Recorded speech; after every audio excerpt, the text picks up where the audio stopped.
Andromeda Galaxy एक board spiral Galaxy है, यानी इसका न्यूक्लियस लंबा होता है और इनकी स्पाइरल आर्म्स का आगाज इसके न्यूक्लियस के किनारों से होता है। इसे M31 नाम से भी जाना जाता है। इसका डायमीटर या चौड़ाई 1,52,000 लाइट ईयर्स है।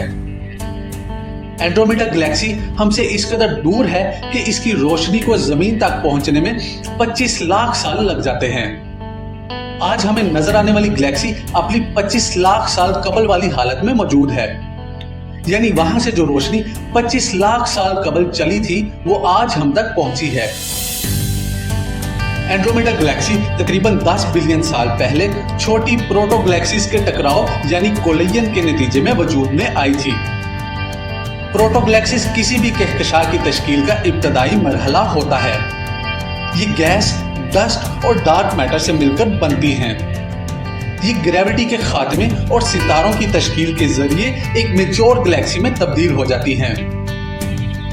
आने वाले 4 से 5 बिलियन सालों में एंड्रोमेडा और मिल्की वे गैलेक्सी के टकराव की तवक्का की जा रही है। इनके आपस में मिलने से एक बहुत बड़ी एलिप्टिकल यानी एक्स शेप या फिर एक लेंटिकुलर गैलेक्सी वजूद में आएगी।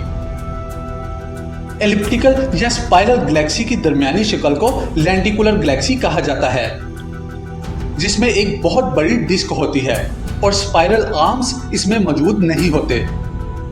एंड्रोमेडा गैलेक्सी एक बहुत ही रोशन कहकशां है और बगैर चांद रातों में हम इसे जमीन से खुली आंख से भी देख सकते हैं।